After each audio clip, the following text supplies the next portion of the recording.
Kein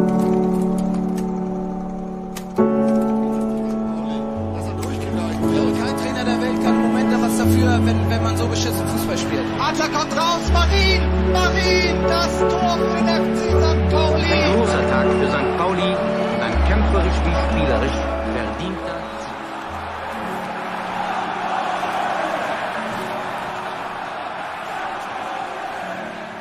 Hallo und herzlich willkommen zur allerersten Folge von FCSP-Geschichten, das N in Klammern, der offizielle Podcast des FC St. Pauli Museums.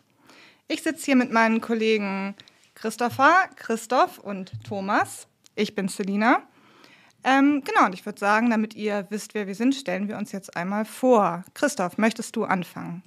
Ja, vielen Dank. Moin und schön, dass ihr dabei seid. Ja, Podcast vom FC St. Pauli Museum wurde Zeit. Die Idee haben wir sogar schon seit 2014, darf ich kurz erzählen. Aber ja, was mache ich beim Museum? Ich bin Gründungsmitglied von dem Ganzen und bin im Vorstand für Kuratorium und Kommunikation zuständig. Das heißt natürlich nicht, dass ich das alles alleine mache, sondern wir haben zum Glück ein tolles Team dafür und sind inzwischen auch so aufgestellt, dass wir eben auch sowas wie so einen Podcast hier machen können. Ja, der eine oder andere hat vielleicht auch schon mal ein Buch gelesen, was ich mit Michael Pahl zusammen geschrieben habe. FC St. Pauli, das Buch, die Jubiläumschronik zum Beispiel, oder das FC St. Pauli-Album ist bei uns erschienen. Und die Vereinsgeschichte beschäftigt mich also schon länger und besonders seit dem 100. Geburtstag, seit den Recherchen davor. Und es gibt immer sehr, sehr viele Geschichten, die man nicht gleich erzählen kann. Also auch wenn man sich zum Beispiel so eine Museumsausstellung überlegt.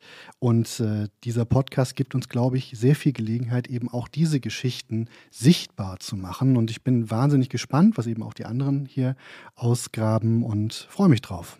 Ja, hallo, ich bin Thomas, bin seit 1,5 Jahren jetzt hier fest im Museum zugange, vorher schon viel nebenberuflich, ehrenamtlich, eigentlich auch seit Beginn an, seit jetzt ja gut 10 Jahren, wie wir jetzt seit letztem Jahr wissen. Kümmere mich da um sehr viele Inhalte, gerade auch im digitalen Bereich des Museums, bin für die Faktenrecherche zuständig, auch zum Beispiel für unsere zahlreichen Social-Media-Beiträge. Bin im Archiv und besonders in der Archivdatenbank zugange und mache noch ganz viele andere Bereiche rund um das Museum und den Museumsverein.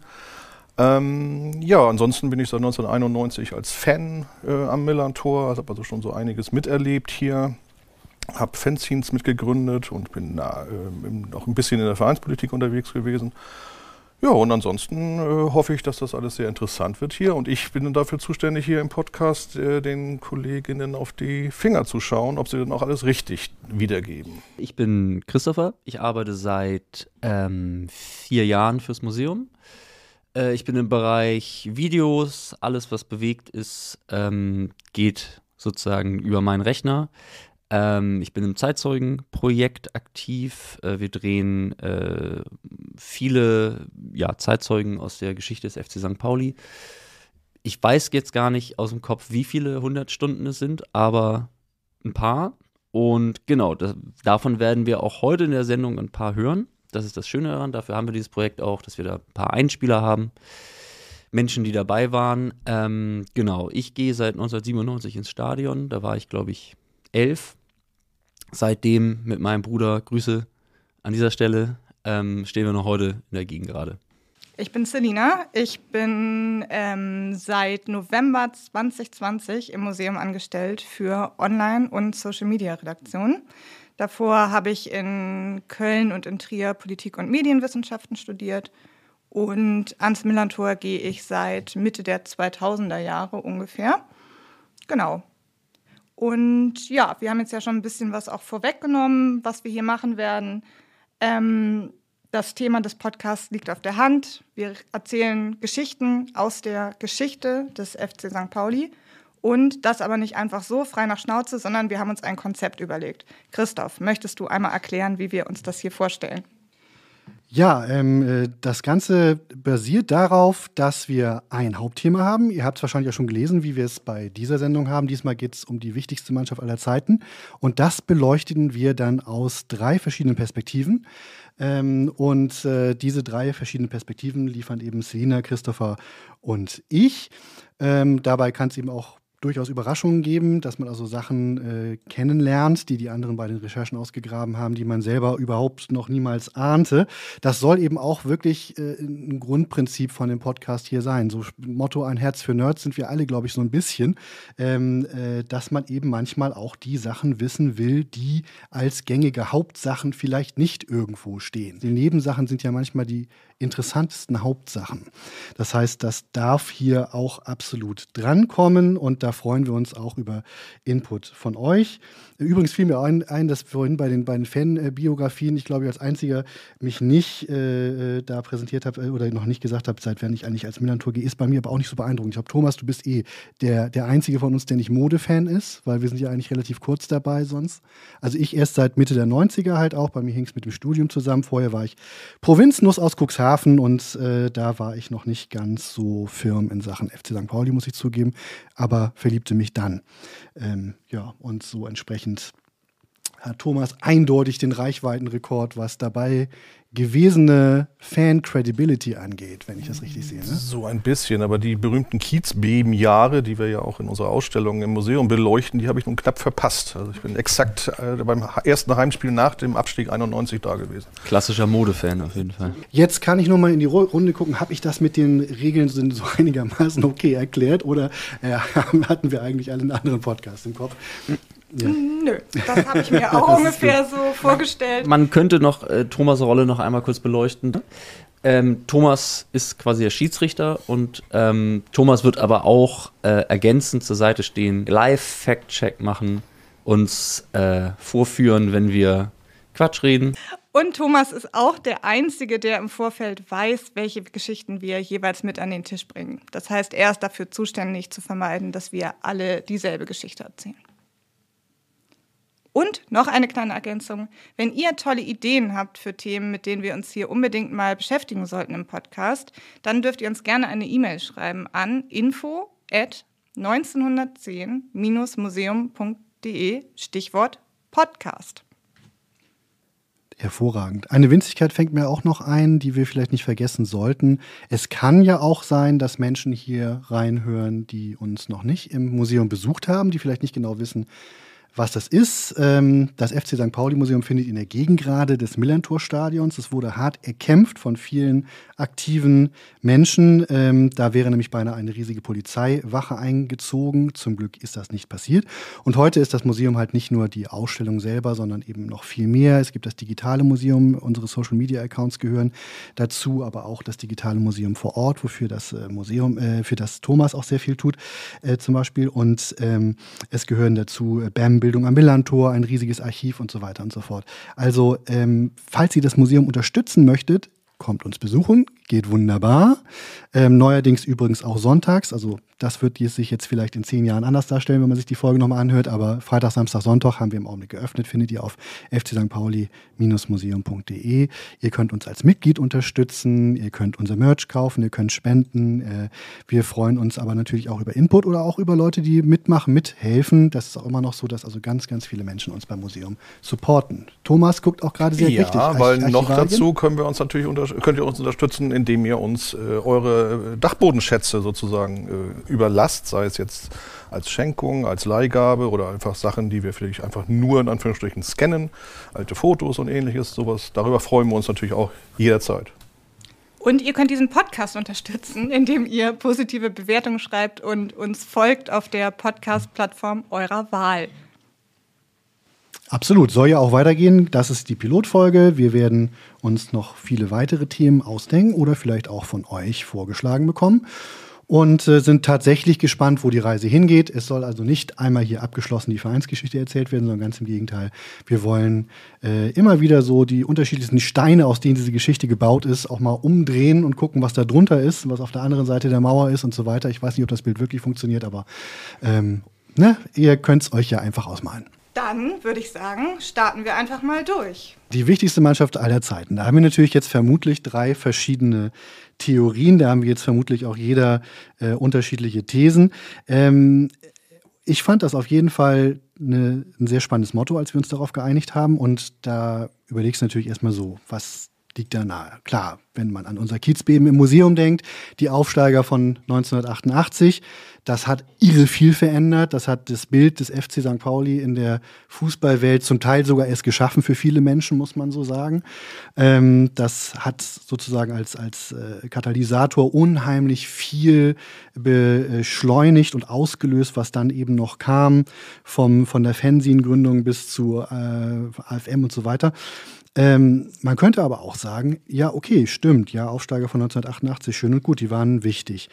Und man kann auch fragen, was ist eigentlich wichtig? Ne? Also wichtig im Sinne von sportlich erfolgreich, wichtig im Sinne von finanziell wichtig oder wichtig im Sinne von einflussreich.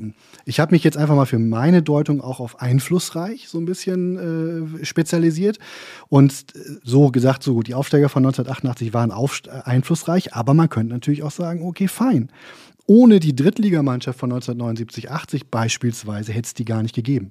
Weil manche wissen, oder relativ viele wissen das hier vielleicht schon, auch dass der Verein ja abgestürzt war, dass dann die Lizenz entzogen wurde, dann ging es in die 3. Liga, man hatte kein Geld. Wenn man dann noch in die 4. Liga oder schlimmer abgestiegen wäre, wäre vielleicht wirklich einfach wirtschaftlicher Ofen aus gewesen, muss man sagen. Und damals kamen dann junge Spieler, unter ihnen solche Leute wie Volker Ippich, Jürgen Grohner und so weiter, und die haben es geschafft, die Klasse zu halten. Sehr unspektakulär, unfassbar wichtig. Vielleicht waren es also auch die. Habe ich auch weiter überlegt. Na gut, Ja gut, aber du kannst aber auch sagen, wenn wir das Millerntor-Stadion nicht hätten, wenn wir es nicht da hätten, wo es ist, wäre der FC St. Pauli nicht mehr der FC St. Pauli. Dass wir noch im Millerntor-Stadion Fußball spielen können, an der Stelle, wo es ist, liegt nicht zuletzt daran, dass die Pokalhelden von 2005/06 ganz viel Geld eingespielt haben und dadurch die Rekonstruktion des Stadions ermöglicht haben. Also auch wahnsinnig wichtig. Der Verein hätte nämlich sonst kein Geld gehabt. Es gab ordentlich Fernsehgeld und so weiter. Also es gibt wirklich viele wichtige Mannschaften. Da haben viele auch sicherlich ihre eigenen Lieblingsteams, ob es die Aufsteiger von 2007 sind, die vergessenen Klassenhalter von 2003/04, die Derby-Sieger von 2011 oder auch unsere einzigen deutschen Meister, wenn es irgendwie was mit Fußball zu tun hat, nämlich unsere blinden FußballerInnen 2017, 21, 22. Und trotzdem habe ich mich für was anderes entschieden. Das war jetzt der lange Vorspann, der die Fallhöhe ankündigt. Ich habe ja schon gesagt, so ja, wer den Millernton kennt, weiß, es ist manchmal ein bisschen schwierig, da die Blutgrätsche reinzusetzen. Vielen Dank, dass ihr sie nicht angesetzt habt. Aber es gibt ja eben auch eine Gesamtzeit und wenn ich jetzt zu lange laber, dann kommt der Schiedsrichter und sagt, ja okay, schön und gut. Ne? Also du hast leider dein Hauptthema überhaupt nicht mehr erreicht. Habe ich die Zeit schon um? Im Augenblick darf ich noch, sagt Thomas. Wunderbar. Und zwar möchte ich als wichtigste Mannschaft aller Zeiten das Team Mitte der 60er Jahre vorstellen. Und zwar deswegen, weil tatsächlich es die Vereinsgeschichte verändert hat durch eine Saison, die meiner Ansicht nach vielleicht die St. Paulianischste Saison aller Zeiten ist. Man muss dazu auch wissen, wie wahrscheinlich nicht ganz wenige St. Pauli-Fans, habe ich auch ein gewisses Herz für Underdogs und für mich bedeutet Erfolg nicht unbedingt Gewinnen. Und Mitte der 60er Jahre war eine wahnsinnig spannende Zeit. Das ist so ein bisschen auch für mich so eine Fansehnsuchtszeit. Also so alt bin ich dann auch wirklich nicht, dass ich die hätte erleben können. Da war ich noch nicht auf der Welt. Das Millerntor-Stadion war neu, muss man sich vorstellen. Alle schwärmten von der Haupttribüne. Die Aufregung darüber, dass eine Drainage beim Rasen vergessen wurde, hatte sich langsam gelegt. Und ab 1963 konnte man tatsächlich am Millerntor-Stadion, am jetzigen Standort, auch wirklich Fußball spielen. Und das war also wirklich neu, das war modern. Alle freuten sich über dieses tolle Clubheim, was der FC St. Pauli jetzt hat. Und es war dann auch eine Umbruchszeit erfolgreich verlaufen. Es gab früher die sogenannte Wunderelf, die ja um die deutsche Meisterschaft mitspielte. Und jetzt kamen da neue Spieler. Und das war eine irre spannende und auch sehr charismatische Mannschaft. Ich durfte ziemlich viele dieser Spieler auch noch treffen, als wir fürs Jubiläumsbuch interviewt haben. Und erinnere mich zum Beispiel immer gerne daran, wie einer davon, und das war einer der erfolgreichste Stürmer der Vereinsgeschichte. Damals wohnte ich in St. Georg, da man die Treppe hochstapfte und sich dann erstmal darüber beklagte, dass man ja irgendwie nirgendwo parken könne in St. Georg. Das war Oschi Osterhoff. Oschi Osterhoff, ganz wichtige Stütze der 60er Jahre, bildete zusammen mit Horst Heeks das Sturmduo. Und die beiden waren das erfolgreichste Sturmduo der Vereinsgeschichte. Und Horst Heeks war wirklich so das launische Genie, die Diva, wo alle gespannt waren, hat er Lust oder hat er keine Lust? Das konnte also ganze Spiele entscheiden. Oschi war der Brecher und Horst Heeks lebte damals auch leider nicht mehr, die unterschieden sich also auch körperlich sehr stark. Der eine sehr filigran, der andere die absolute Ramme sozusagen, die durch die Verteidigung dann auch durchging, sehr erfolgreich. Es gab ein irre gutes Mittelfeld mit Ingo Porges, Nationalspieler, mit Rolf Berges, der angeblich den Übersteiger erfunden hat. Es gab eine auch sehr gute Defensive mit Leuten wie Gerke, mit Thoms und Chris Jansen im Tor. Die waren beide sehr gut. Wenn man also von dieser Mannschaft, wenn ich von der erzähle, komme ich geistig ins Schwärmen, weil ich weiß nicht, ob ihr euch das vorstellen könnt. Ich stelle die mir spielen vor. Ich stelle mir mich auf dem Am-Millern-Tor vor. Ich würde vielleicht auch in der Gegend gerade gestanden haben, die damals noch keine Tribüne drüber hatte und hätte mir dann also mit anderen zusammen spannend die Frage gestellt, ob eben Horst Heeks Lust hat und ob irgendwie Bergest wieder ein Übersteiger gelingt und so fort und so weiter und so fort. Die waren wirklich gut. Und die waren wirklich absolute Aufstiegsaspiranten. Und eine ganz wichtige Sache, so eine Prise Ungerechtigkeit gehört ja beim FC St. Pauli immer mit dazu. Die waren nicht in der ersten Liga. Die waren nicht in der Bundesliga. In der ersten Liga waren sie immer gewesen. Und ab Gründung der Bundesliga 1963 waren sie zweitklassig. Zum ersten Mal seit 1942 übrigens. Das würde ich aber eher später nochmal erzählen, weil sonst komme ich ein bisschen von Hundertsten ins Tausendste. Tatsächlich ist der FC St. Pauli bei der Gründung der Bundesliga meiner Ansicht nach ziemlich über den Tisch gezogen worden. Die Kriterien wurden mehrfach geändert, damit der FC St. Pauli nicht dabei war. Sie waren also in der zweiten Liga, die hieß damals Regionalliga Nord. Und dort hatten sie jetzt zwei große Konkurrenten nicht mehr. Werder Bremen und der HSV waren ja in der ersten Bundesliga. Und damit waren die wirklich hier die heißesten Aufstiegskandidaten, muss man sagen, weil die waren wirklich stark. Aber damals mussten sie immer noch in einer Aufstiegsrunde antreten. Und die waren halt wirklich gut genug, dass sie auch 1964 schon Regionalligameister wurden. Ich möchte aber ganz besonders auf die Saison 1965/66 raus, weil die eben wirklich so unglaublich dramatisch war. Also da waren auch alle mit dabei. Eingeschränkt muss man sagen, Rolf Berges, der hat sich nämlich dann schon, und damit ging es schon los, gleich ganz am Anfang einen doppelten Bruch zugezogen. Der war also fast die ganze Saison nicht dabei. Absolut, ouch. Also schon mal, denkst mir erstmal, oh verdammt, ne? Also wir wollten doch eigentlich aufsteigen. Und dann Spielmacher schon mal abgemeldet. Trotzdem haben sie dann also echt Fußball gespielt, teilweise wie von einem anderen Stern. Da gab es also auch Spiele wie ein 9:0 gegen Osnabrück, bei dem ich wirklich sehr, sehr gerne dabei gewesen wäre. Da war es dann so, dass also der Trainer Kurt Krause, der auch neu gekommen war, zwischendurch sagte, jetzt reizt meine Burschen die 100-Tore-Grenze. Und die hatten sich richtig an einen Rausch gespielt, als sie plötzlich aufhörten zu gewinnen. Also alle dachten, wann machen sie den Aufstieg klar? Sie brauchten nur noch wirklich ganz, ganz wenige Punkte und plötzlich Und wer kennt das nicht? Wer kennt das nicht, dieses Gefühl, ja, warum machen sie es nicht? Keiner wusste es. Sie hörten plötzlich auf zu gewinnen. Und es wurde immer dramatischer. Sie machten auch andere Gegner stark, auch etwas, in dem der FC St. Pauli immer schon stark gewesen ist. Also Göttingen 05 zum Beispiel haben eindeutig die St. Paulianer dann selber stark gemacht, indem sie auch gewinnen ließen. Es wurde immer enger. Es gab dann auch ganz seltene Interventionen. Ein Kurztrainingslager in Barsinghausen, kurz vor dem letzten Spiel. Da wurden die also tatsächlich nochmal darauf eingeschworen, doch jetzt bitte, bitte, bitte, bitte den entscheidenden letzten Punkt zu holen. Und sie haben es dann tatsächlich im allerletzten Spiel auf die allerknappst denkbare Möglichkeit gemacht, den einen Punkt, der ihnen für den ersten Platz und damit die direkte Teilnahme an der Aufstiegsrunde fehlte, zu machen. Das war gegen Arminia Hannover. Und sie haben natürlich 1:0 geführt und dann 1:1 kassiert und alle durften noch richtig schön fiebern. Ihr könnt es euch vorstellen. Und das bedeutete aber immerhin, sie konnten nicht noch die Qualifikation zur Aufstiegsrunde verkacken, weil das konntest du als Zweiter. Und deswegen wollten alle, dass sie unbedingt Erster wurden. Thomas hat gerade dazu was anzumerken. Ja, und genau das ist nämlich Göttingen als Zweitplatzierten passiert. Die sind nämlich dann in diesen Qualifikationsspielen gescheitert gegen Saarbrücken und sind sofort vor dem eigentlichen Start dieser Aufstiegsrunde rausgeflogen. Was übrigens dem FC St. Pauli ein Jahr vorher auch schon passiert ist, gegen Reutlingen. Zwischendurch, habe ich jetzt ganz übersprungen, haben sie auch noch richtig gut im Pokal performt. Die kamen bis ins Viertelfinale, dann kam der erste FC Nürnberg. FC St. Pauli gegen ersten FC Nürnberg, das war damals nicht nur erste gegen zweite Liga. Die Nürnberger waren natürlich Erstligisten. Das waren noch weiter entfernte Fußballwelten, als das jetzt die erste und zweite Bundesliga heute sind, muss man sagen.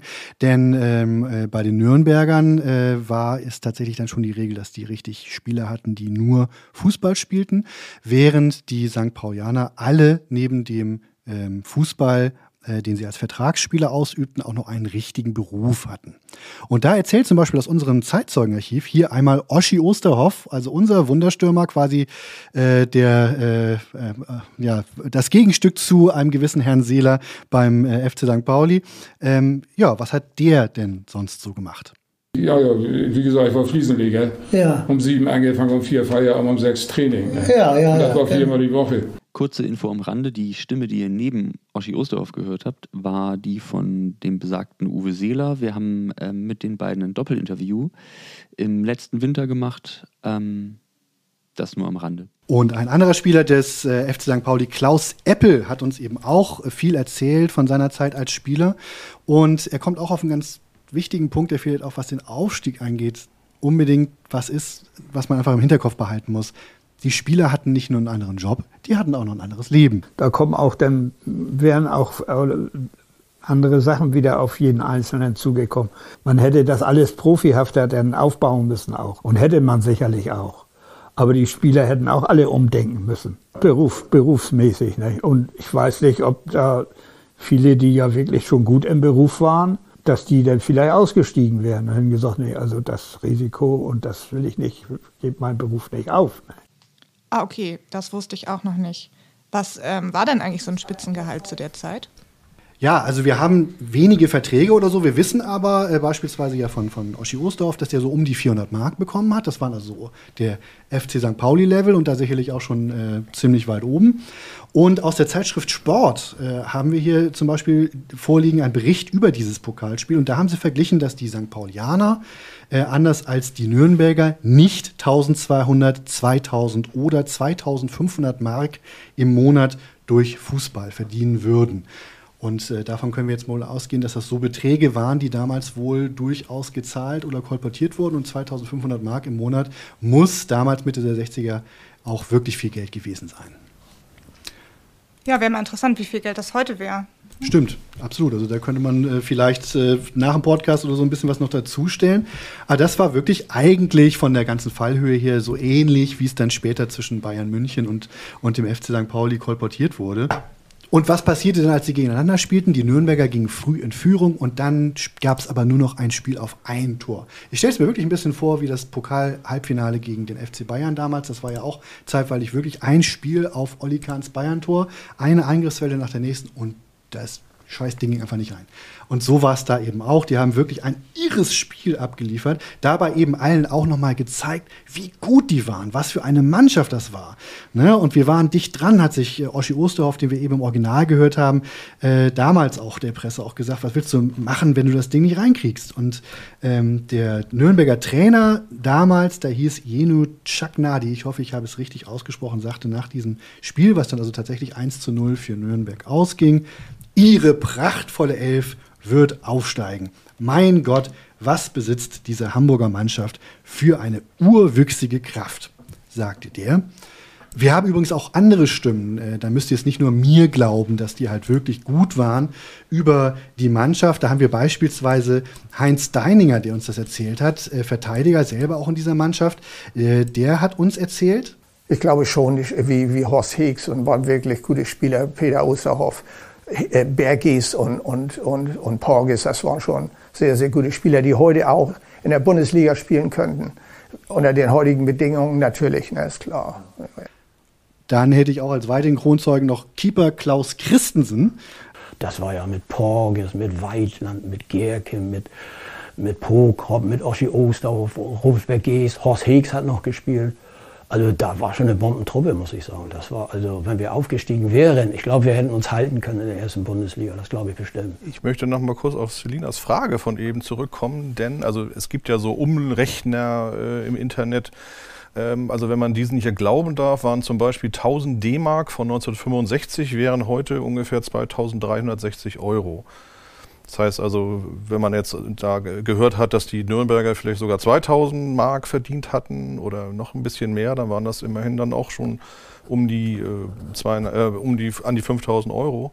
Und das ist natürlich im Verhältnis zu dem, was damals Sachen im weitesten Sinne gekostet haben, natürlich durchaus sehr, sehr viel Geld gewesen, würde ich sagen. Ja, kannst wahrscheinlich schon ein Einfamilienhaus und ein Auto von kaufen. Ja, also mit ein paar Gehältern, die du gut anlegst, auf jeden Fall. War mir gar nicht so klar, dass das damals, dass man davon sehr gut leben konnte schon. Ja, also wirklich Riesenunterschied auch. Und da merkt man auch, es war natürlich dann auch schon eine Schwelle nach oben, aber vor dieser Schwelle standen wir jetzt. Wir hatten ja kurz nochmal zurückgeschaut, jetzt auf dieses Pokalspiel, da auch nochmal bestätigt bekommen, die konnten wirklich mit dem ersten FC Nürnberg mithalten. Das war ja ein absoluter Beweis auch nochmal, dass die sich nicht nur für gut hielten, die waren wirklich auch sehr gut. Und nun haben sie noch diese Nervenprobe dann auch gemacht, nach diesem Hänger dann gerade noch die Kurve bekommen, haben den letzten Punkt gemacht, sind tatsächlich Regionalligameister 65-66 geworden. Übrigens, kleiner Einschub, eine meiner kleinen Museumserinnerungen war, dass wir 2014 tatsächlich auch eine Autogrammstunde mit denen auch gemacht haben. Da hatten wir auch unsere erste große Ausstellung eröffnet und es war auch gleichzeitig noch irgendwie Saisoneröffnung und auf dem Südtribünenvorplatz saßen die da alle und vorher hatten sie alle gesagt, oh, das interessiert doch keinen, da kommt doch keiner und so weiter.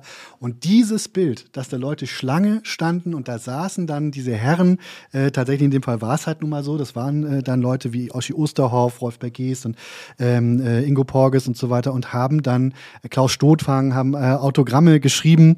Das war wirklich eine richtig schöne Sache, weil die sich einfach mal gründlich geirrt haben. Es hat die Leute eben sehr interessiert. Da standen wirklich viele Leute und haben sich Autogramme von den Regionalligameistern geholt.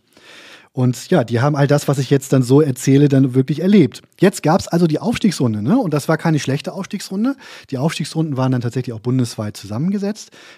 Oft hatte man traditionell sehr viel Angst vor den Mannschaften aus dem Westen. Da gab es natürlich irre viel Konkurrenz, weil es so viele Teams auf so engen Raum gab. Und aus dem Westen kam dann beispielsweise Rot-Weiß Essen und Ingo Porges, damals Mannschaftskapitän, und das war ja auch der Nationalspieler im Team. Ingo Porges hat dann tatsächlich auch gesagt, das wären wohl die stärksten. Dann gab es Saarbrücken und dann gab es Schweinfurt 05. Natürlich alles Mannschaften, wo man heute sagt, naja, irgendwie die meisten kennen vielleicht noch irgendwie Rot-Weiß Essen. Aber das war schon eine recht starke Runde. Und auch irgendwie so ein bisschen typisch. Gegen wen haben sie beide Spiele gewonnen? Natürlich Rot-Weiß Essen, die stärksten. Ja, wichtige Punkte wurden eben liegen gelassen, unter anderem gegen Schweinfurt und so weiter. Und es errechnete sich dann also so, dass sie in der Aufstiegsrunde wirklich gut dastanden, es aber am Ende wirklich so eine Art Endspiel gab gegen Essen. Und Thomas guckt ein wenig skeptisch. Ja, aber das war schon ein paar Sekunden vorher. Du hattest Herrn Stotfang als Klaus betitelt, der heißt aber Uwe. Das geht natürlich gar nicht. Ja, also das geht nicht. Entschuldigung, lieber Uwe. Aber was jetzt die Aufstiegsrunde angeht, muss man sich eben wirklich vorstellen, sie hatten es wirklich gut gemacht. Sie standen so dicht am Aufstieg wie irgendwie nie wieder zuvor. Und es wurde dann also vorher ausgerechnet vor dem Spiel in Essen, dass sie unbedingt mit 2 Toren Unterschied gewinnen müssten. Dann würde das also wohl klappen. Rolf Berges ließ sich also auch wirklich quasi extra fit spritzen. Das geschah damals also so, dass man sich dann auch aus Blutergüssen dann irgendwie Flüssigkeit rauszog und so weiter. Betäubungsspritze setzen, das war also für die Aufstiegsrunde insgesamt. Rolf Berges war wieder dabei, er war aber nicht ganz fit und spielte teilweise mit Turnschuhen statt mit Stollenschuhen. Und musste dann auch wieder aufhören und musste dann also tatsächlich vom Bett aus per Rundfunk verfolgen, wie es dann also in das Spiel gegen Essen ging. Und aufgrund des besseren Torverhältnisses musste St. Pauli mindestens 3:0 oder 4:1 gewinnen, um noch den Aufstieg zu schaffen. So, 18 Minuten gespielt, 1:0 fällt. Man denkt natürlich, verflixt nochmal, also jetzt aus Sicht von FC St. Pauli, nicht auswärts, falsch rum gedacht. Ja, so, ihr habt sie doch. Und plötzlich hörten die auf und spielten Sicherheitsfußball. Und niemand der Spieler, die damals dabei waren, konnte mir sagen, warum. Sie hatten wirklich einen Aufstieg so dicht dran, sie hätten jetzt noch 2 Tore schießen müssen und hätten es geschafft, war nix. Also am Ende lagen Essen und St. Pauli mit je 8:4 Punkten gleich auf. Essen hatte 10:6 Tore, St. Pauli 10:8. Und damals gab es eine Regelung namens Torquotient, da wurde das wirklich ausgerechnet. Ne? 10/6 und 10/8.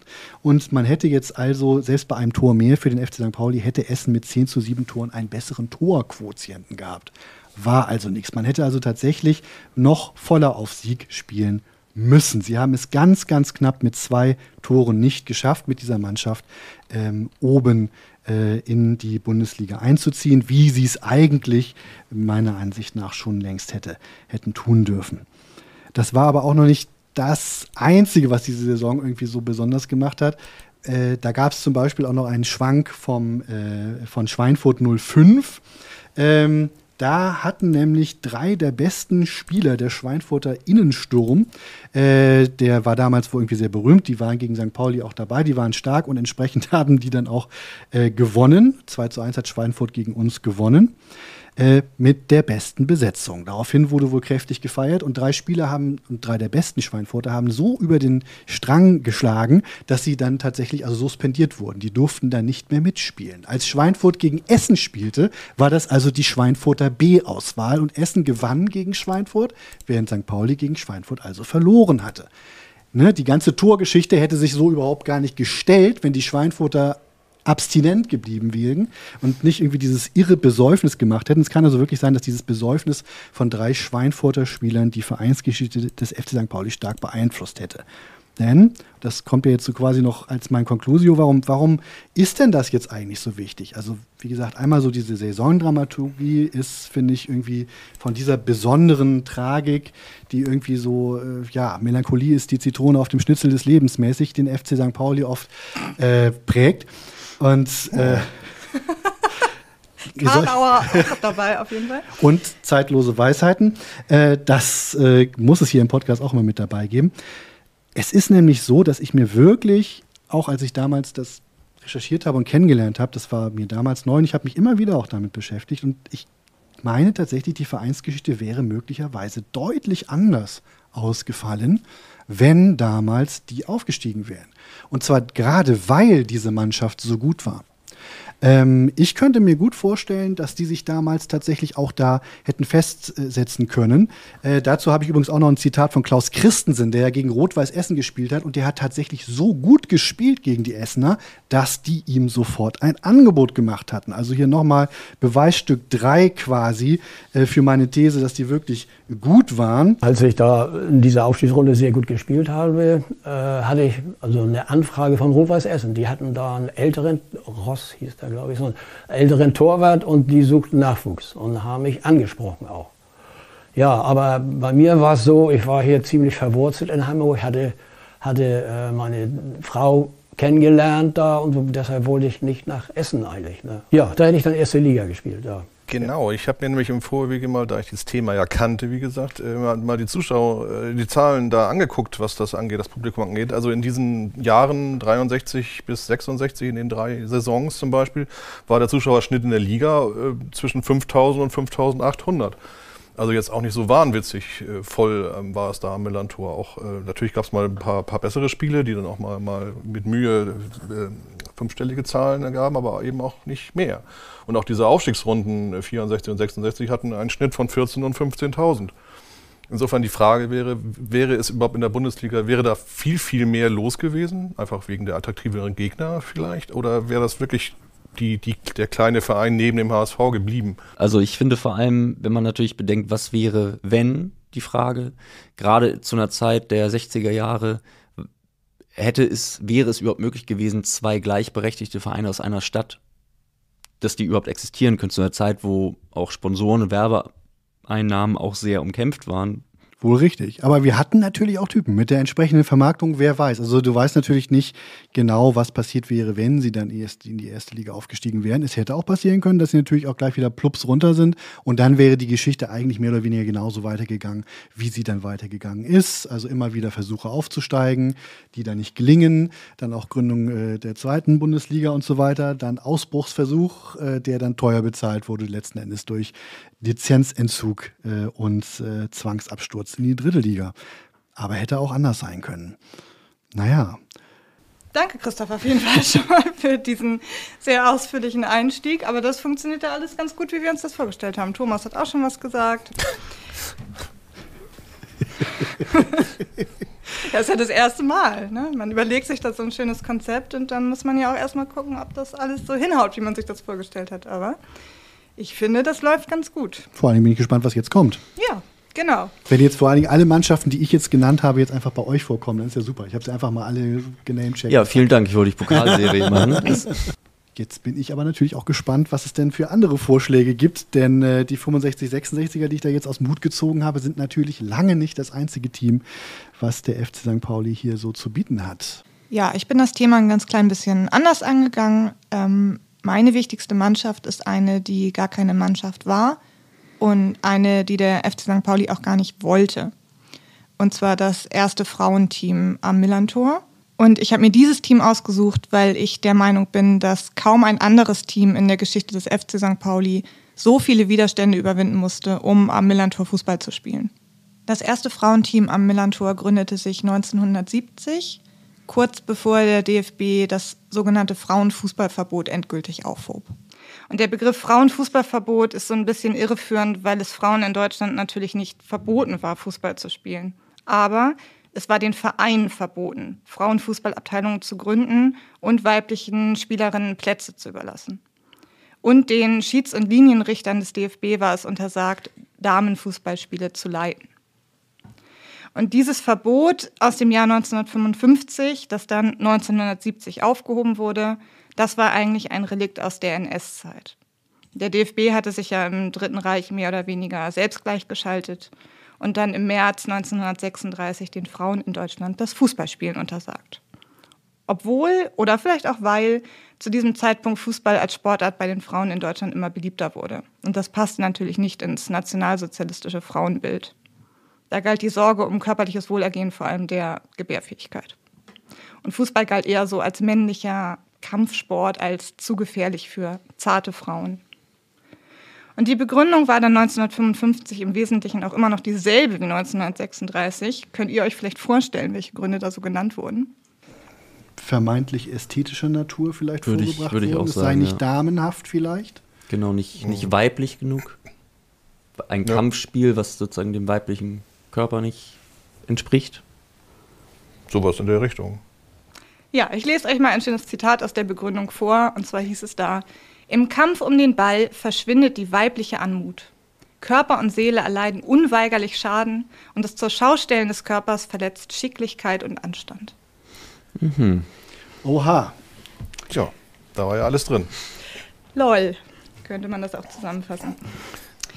Ja, ihr könnt euch bestimmt schon vorstellen, dass sich die Frauen das Fußballspielen nicht haben verbieten lassen und dass es auch zwischen 1936 und 1970 viele Fußballerinnen und Teams gab, auch in Hamburg.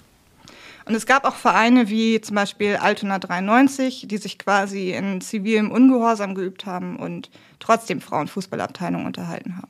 Obwohl der DFB regelmäßig mit Strafen drohte und diese auch umsetzte. Also es gab tatsächlich auch Spiele, die von der Polizei aufgelöst wurden. Weil dann da so Vereinsfunktionäre antanzten mit Polizisten und diese Unerhörlichkeit quasi zur Anzeige gebracht haben.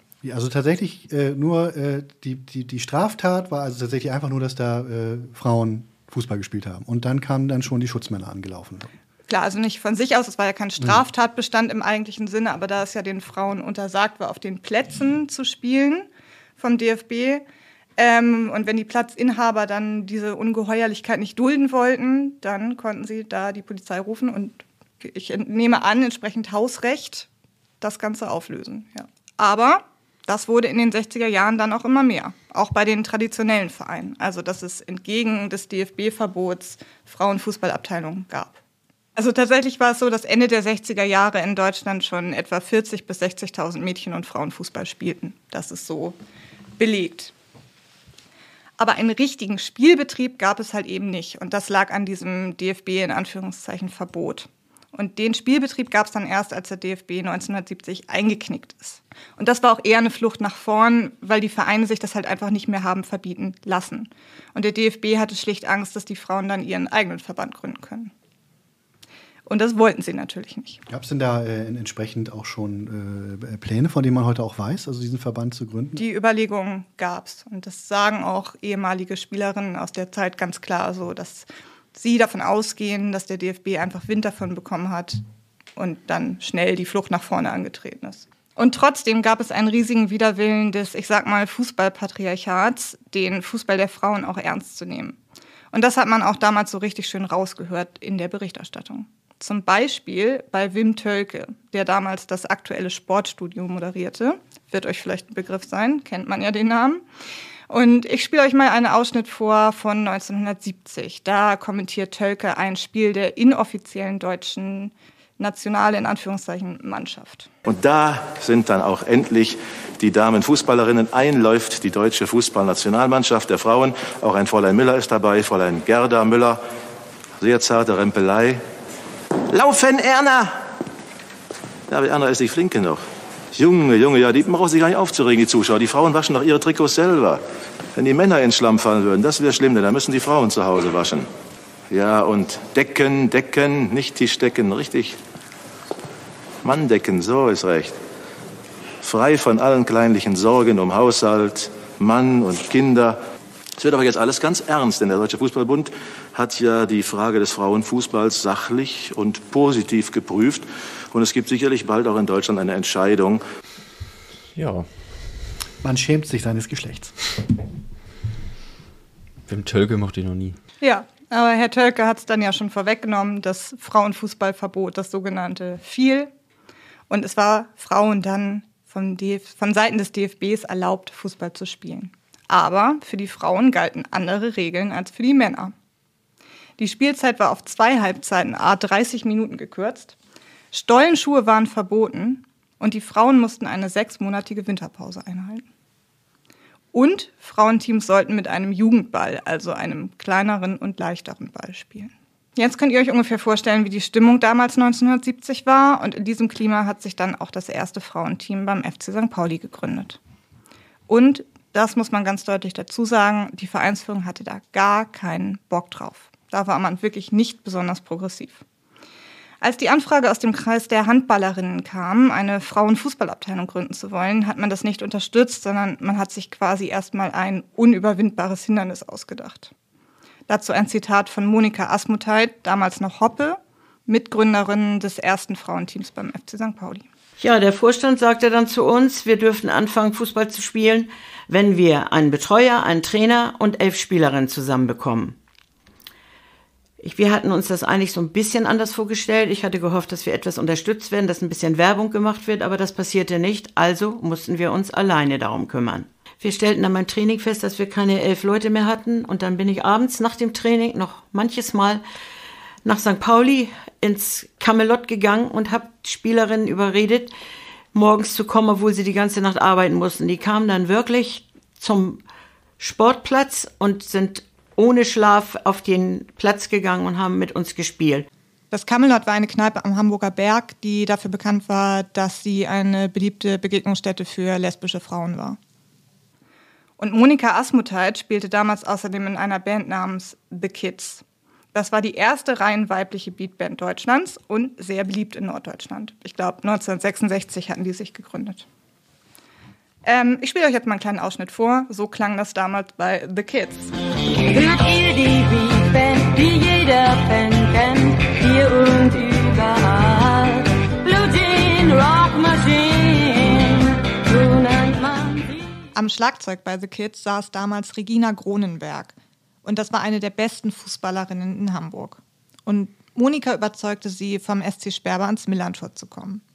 Ja, und wie es ihr dann am Millerntor so ergangen ist und wie ihre Eindrücke waren, das kann sie uns einfach selber erzählen. Der FC St. Pauli ist natürlich ein spezieller Club. Nicht? Der Damenfußball war auch damals nicht so sehr gerne geduldet im Verein. Das heißt, wir als Mannschaft mussten praktisch für alles kämpfen.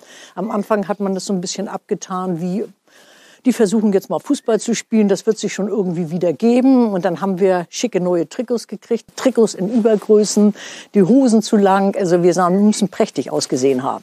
Und dann waren eben die Trainingsbedingungen auch sehr, sehr schlecht. Wir haben damals trainieren müssen auf einem Platz, der, ja, also Grand war es nicht, er erinnerte so an so einen Bauschuttplatz, so der Nachkriegszeit. Das erste Testspiel fand dann Mitte September 1970 gegen HT16 statt und endete 0:3. Aber schon wenig später gab es den ersten Sieg, nämlich gegen den Wurstelbecker SV. Das war dann schon ein sehr respektables 5:0. Und im März 1971 begann dann in Hamburg endlich der erste offizielle Ligabetrieb in der neu gegründeten Frauenliga des Hamburger Fußballverbandes. Die Fußballerinnen vom FC St. Pauli schlugen in ihrem ersten Pflichtspiel ETV, also den Eimsbütteler Turnverein, mit 4:0. Und sportlich erfolgreich ging es dann in der Debütsaison auch weiter. Das Team sicherte sich den zweiten Platz hinter Rotenburgs Ort. Relativ viel mediale Aufmerksamkeit gab es auch, vor allem für Regina. Und das war meiner Einschätzung nach aber eher auf, ich sag mal, voyeuristische Neigungen und weniger auf sportliches Interesse zurückzuführen. Die meisten Artikel waren nämlich ziemlich unverhohlen sexistisch. Da ging es sehr viel um ihr Aussehen und um solche Fragen wie, ob sie sich mit ihren blauen Flecken denn überhaupt noch in Anführungszeichen weiblich fühle. Ich habe da so ein paar Highlights zusammengestellt aus der Hamburger Sport- und Boulevardpresse und ich würde euch einfach mal bitten, die abwechselnd vorzulesen. Den Herren stockt der Atem, wenn die blonde Regina losstürmt. Aphrodite stürmt das Fußballfeld. Schämt sich die junge Frau nicht, wenn sie sich mit Schürfwunden am Bein im Bikini ins Freibad legt? Nackt vergisst Regina ihre blauen Flecken. Regina Gronberg, das St. Pauli-Mädchen mit Ballgefühl und Bums. Apropos St. Pauli-Mädchen, gemein sind natürlich die jungen Damen, die am Millerntor über den Rasen laufen und nicht die, die einen Steinwurf weiter in knapperem Trikot über die Straße trippeln. Fasziniert folgen die Augen der Zuschauer der blonden Mähne, denn wo seidige lange Haare im Wind flattern, ist meistens auch der Ball. Ja, ich finde, man muss sich einfach mal vorstellen, über unsere Spieler der ersten Herrenmannschaft würde heute so berichtet werden. Also zum Beispiel, da wo Jackson Irvines lange seidige Haare im Wind flattern, ist meistens auch der Ball. Schämt Lead Paccarada sich nicht, wenn er mit blauen Flecken ins Freibad geht? Naja, aber es ist tatsächlich so, wenn man das heute so hört, dann ist einem natürlich auch vollkommen zu Recht beklommen. Ja, beklommen finde ich quasi noch vorsichtig formuliert. Anyway, ob es jetzt an der medialen Aufmerksamkeit lag oder nicht, die FC St. Pauli-Spielerinnen hatten Anfang der 70er Jahre wesentlich mehr ZuschauerInnen bei ihren Spielen als die zweiten Herren. Weshalb dann unter anderem der Kassenwart anfing, die Frauen zu unterstützen. Vorsichtig zu unterstützen, aber zu unterstützen. Auch ein bisschen irre, ne? Dass sie dann unterstützt wurden, weil sie finanziell erfolgreich waren. Genau. Finanziell erfolgreicher als die Herren.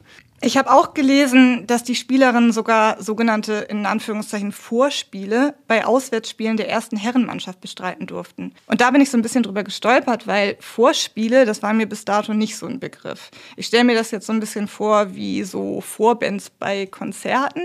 Ja, also die Faktenlage und die Datenlage ist jetzt natürlich ein bisschen fragwürdig, muss man zugeben, was das Ganze angeht. Aber es gibt Aufzeichnungen mit Terminen und auch mit Spielorten. Und also es gibt definitiv 2 Spiele, wo die Frauen vor den ersten Herren auswärts gespielt haben. Nämlich in Göttingen, schon im Oktober 1970, also kurz nach der Gründung. Und in Lübeck, ein Jahr später.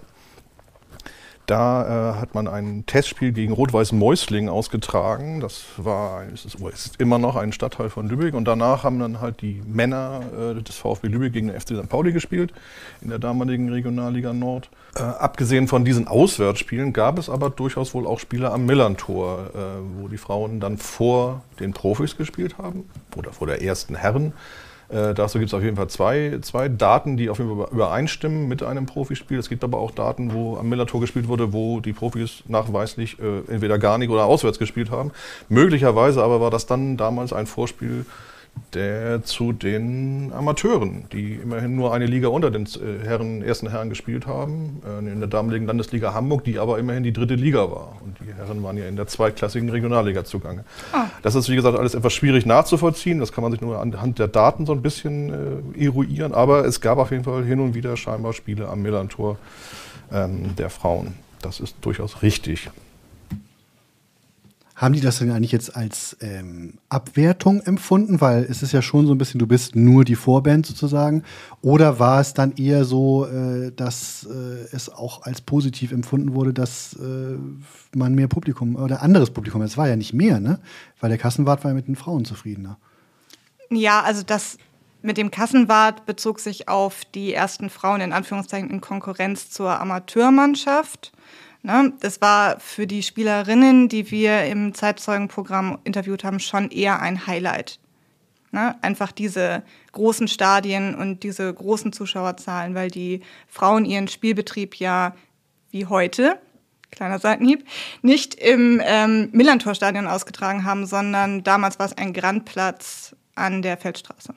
Wer sich schon mal so ein bisschen mit der Geschichte des FC St. Pauli auseinandergesetzt hat, der weiß, dass die größte Ehrung, die einem Team am Millerntor widerfahren kann, ein eigener Saunatag ist. Und den haben die Frauen tatsächlich auch bekommen. Auf dem Höhepunkt ihres Erfolgs gab es einen Tag in der Woche, in dem die Sauna in den Katakomben des alten Clubheims für das Frauenteam reserviert war. Und da wurde dann richtig Wache gestanden und aufgepasst, dass sich da kein Mann rein verirrt und dass da keine gemischte Sauna stattfindet. Das war die größte Angst der Vereinsführung anscheinend. Weil so richtig aufgeklärt ging es damals noch nicht zu auf St. Pauli, zumindest nicht am Millerntor. Und die Vereinsführung war auch trotz des sportlichen Erfolgs und trotz dieser Zugeständnisse nie so richtig glücklich mit dem Frauenteam und vor allem nicht mit den Camelot-Spielerinnen, weil lesbische Frauen auf dem Platz damals noch weniger willkommen waren als heterosexuelle Frauen. Und als sich dann 1972 erste Schwierigkeiten beim Zusammenstellen eines neuen Frauenteams auftaten, nutzte die Vereinsführung des FC St. Pauli tatsächlich die Gelegenheit und meldete die Frauen vom Spielbetrieb ab. Und anstatt die Frauen dann dabei zu unterstützen, neue Spielerinnen zu rekrutieren, was hätte man ja auch machen können, hat man sich dafür entschieden, das Team im Dezember 1972 aufzulösen. Dann war eine sehr, sehr lange Zeit ohne weiblichen Fußball am Millerntor, richtig? 18 Jahre hat es dann gedauert, bis die nächste Truppe mutiger Frauen sich getraut hat, entgegen der nach wie vor bestehenden Widerstände, also nach wie vor bestehend, damit meine ich, dass sie Anfang der 90er auch noch bestanden. Mittlerweile hat sich da Gott sei Dank einiges getan. Genau, aber ich meine, es war, Thomas, korrigiere mich, wenn ich falsch liege, 1990, also 18 Jahre nachdem das... Ja, 89, 90 so um und bei, ja.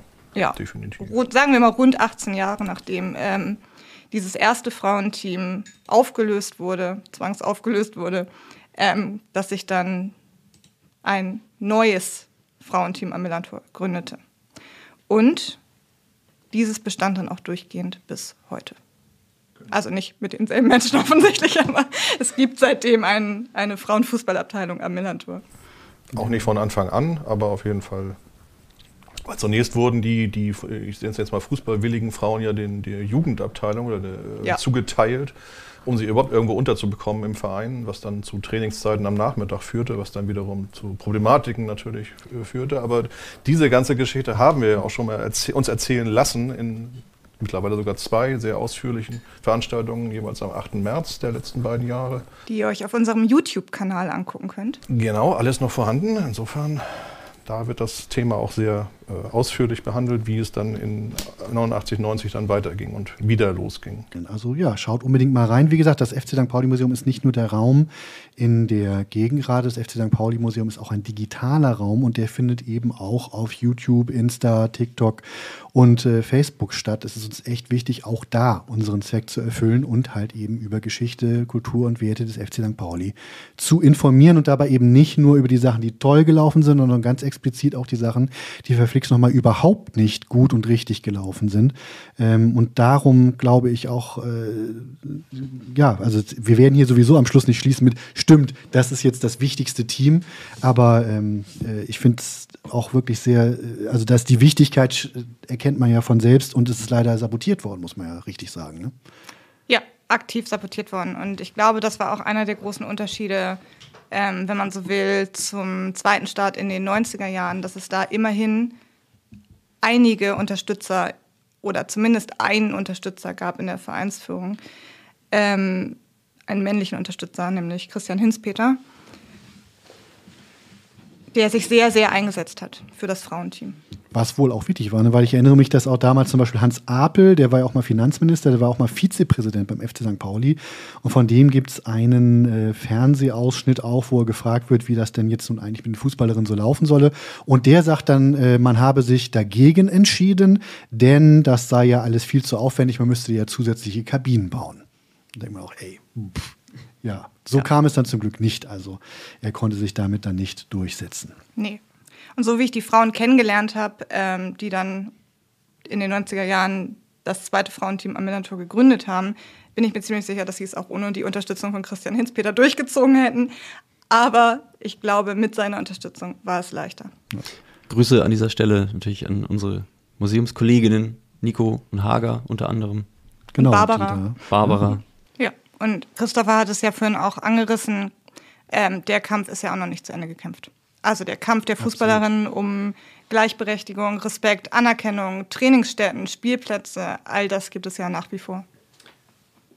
Genau, aber da kann man ja vielleicht, wenn ich mal so frei bin, mal direkt zu meinem Thema rüber switchen. Sehr gerne. Denn um da so den kleinen Einstieg zu finden, wir hatten ja gerade... Entschuldigung, ich höre das Rauschen. Thomas hat sich das Mikrofon abgekratzt.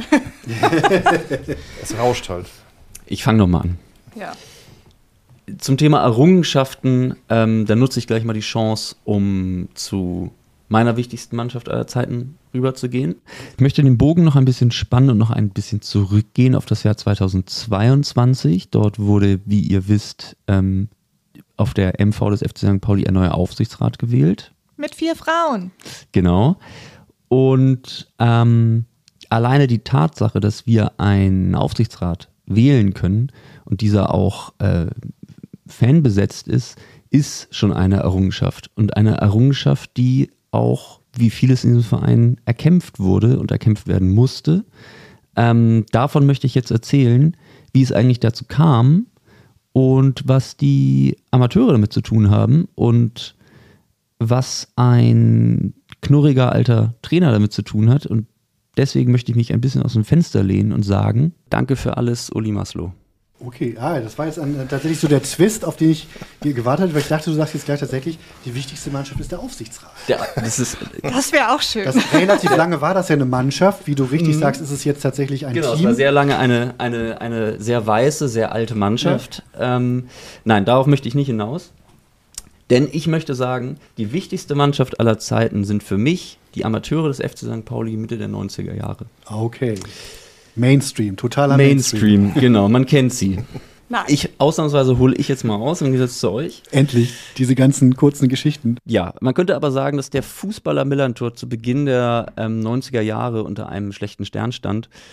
Nicht nur, dass nach der erfolgreichsten Zeit der Vereinsgeschichte, könnte man sagen, 3 Bundesliga-Jahre am Stück, wurde Helmut Schulte entlassen aufgrund von Erfolglosigkeit. 1991 dann der Trainerabstieg in Gelsenkirchen im 3. Relegationsspiel gegen die Stuttgarter Kickers. Es folgte eine Phase der Ernüchterung und so das erste große Beben im Verein war vorbei. Es war dann wieder trostloser Zweitliga-Alltag und man muss tatsächlich sagen, heute kaum zu glauben, teilweise vor 11.000 Zuschauern im Millantor. Dafür, dass man aus der Bundesliga abgestiegen ist, dass man eigentlich dachte, man hätte eine Basis geschaffen, merkt man, das war noch alles gar nicht auf so festem Fundament. Man könnte schon sagen, dass es so eine Art kollektiven Kater in der Fanszene gab. Mhm. Vielen fehlte es tatsächlich auch ein bisschen an Identifikation, aber der sportliche Erfolg fehlte auch. Das war natürlich immer noch Jammern auf hohem Niveau, weil natürlich waren immer noch Spieler wie Klaus Ottens, Jürgen Gronau, die waren noch da, aber es irgendwie fehlte was. Zur gleichen Zeit, Anfang der 90er Jahre, entwickelt sich dafür eine lebendige Fankultur rund um die Amateure des FC St. Pauli. Das hatte viele verschiedene Gründe, Spieler aus dem Viertel nah an den Fans und eben auch sportlich erfolgreich. Die Amateure sind relativ oft in Folge aufgestiegen, bis sie dann 1995 in der damals drittklassigen Regionalliga Nord angekommen sind. Diese mehrere Aufstiege am Stück, die waren durchaus noch vor 1990. Das könnte ich mal genau nachgucken gleich, aber auf jeden Fall haben sie dann ein paar Jahre in der Verbandsliga Hamburg gespielt. Das war dann damals die 4. Liga, da auch durchaus erfolgreich mitgespielt. Zweiter geworden, Dritter geworden, dann aufgestiegen, beziehungsweise dann wurde es zur Oberliga Hamburg Schleswig-Holstein. Umgeswitcht der Name, aber es war immer noch die 4. Liga und da wurde man dann Meister 1995 und ist in die dann drittklassige Regionalliga Nord aufgestiegen und ist da auch gleich 7. geworden. Also das war auf jeden Fall sportlich, kann man sagen, die erfolgreichste Zeit. Genau, und da stoße ich mal direkt rein, denn Andrew Pfennig, langjähriger Kapitän der Amateure, seit 1987 am Mellantor, bemerkte auch relativ schnell eine Veränderung. Also ich habe in einem Stadtteilverein gespielt und das ist auch gut so. Und wir haben ganz viel von dem Stadtteil auch mitgekriegt, weil ich sagte das eben, wir haben montags die Plakate aufgehängt, wenn wir Heimspiel hatten. Überall in der Schanze, auf St. Pauli, auf dem Kiez und sind in die Kneipen rein und überall sind wir herzlich willkommen gewesen. Und mussten dann immer noch irgendwie ein kleines Getränk nehmen. Also manchmal war schon hart an Grenze. Das war eine tolle Gemeinschaft hier, das muss man sagen. Also ich kam ja aus Kiel, ich kannte ja so diese linke Szene hier überhaupt gar nicht so richtig. Und die Leute sind wirklich anders hier, die agieren ja auch anders so als Publikum jetzt beispielsweise in Kiel. Und wie gesagt, das wurde immer mehr, die Fanszene. Dass wir teilweise da 300 Leute, 400 Leute, die freuten sich immer hier, wenn wir über Land gefahren sind. Wenn wir St. Pauli kamen, dann haben sie ordentlich da Alarm gehabt auf den Plätzen. Ne? Ja, das stimmt. Die Auswärtsfahrt mit den Amateuren übers Land sozusagen, gerade eben durch Schleswig-Holstein noch zu der Zeit, das war durchaus immer da waren die Busse und die Auswärtsfahrten auch immer relativ schnell und gut ausgebucht. Im Sommer 94 gab es dann erneute Personalrochaden bei den Profis. Ich würde jetzt einfach mal mich aus dem Fenster lehnen und sagen, der beliebte Seppo Eichkorn wurde durch den knurrigen, autoritär auftretenden Uli Maslow ersetzt. Eine der ersten Amtshandlungen von Uli Maslow war, sich auch mit Fans und Mitarbeitern zu überwerfen. Sein Lieblingsfeind war zu der Zeit Jürgen Wehling. Jürgen Wehling war ab 92 Sportdirektor und Trainer der Amateure in Personalunion, also Doppelfunktion beim FC St. Pauli. Ich würde mal schätzen, aus Geldgründen. Also Jürgen Wehling, der Lieblingsfeind von Uli Maslow, war großer Befürworter der Amateure und hatte auch tatsächlich ein gutes Händchen bei Spielern. Er hat zum Beispiel Spieler wie Jens Scharping entdeckt. Relativ früh wollte Uli Maslow eine Neustrukturierung des Vereins, eine Professionalisierung. Dazu gehörte für Uli Maslow, dass er die Amateure nicht mehr im Millantor spielen lassen wollte, denn sie machen den Rasen kaputt. Ich habe nichts gegen die Amateurabteilung gehabt, aber wenn der Rasen dann strapaziert ist und wir im nächsten Spiel Schwierigkeiten haben, weil er holprig ist und schlecht, das kann nicht gehen, das geht nicht. So wahrscheinlich habe ich deswegen gesagt, bitte macht das nicht, spielt woanders, weil auf dem holprigen Rasen, also 2 Spiele hintereinander im Winter bei uns am Millantor, hat der Rasen nicht verkraftet. Gleichzeitig wurde er aber auch dafür kritisiert, dass er talentierten Spielern aus der zweiten Mannschaft keine Chance gab. Da gab es zum Beispiel Spieler wie Mike Göbel, anderen vielleicht noch bekannt durch den Smegma-Song Göbel und Gesocks. Kleiner Fun-Fact: Bassist bei Smegma war in den 90ern auch Lars Leverenz, heutzutage Chef des Musiklabels Audiolied. Das Lied ist natürlich auf dem berühmten Übersteiger-Sampler von 1998 zu hören. Aber wir können es jetzt nicht einfach anspielen, ne, weil das irgendwie GEMA-mäßig problematisch ist. Oder musikalisch problematisch. Oder das.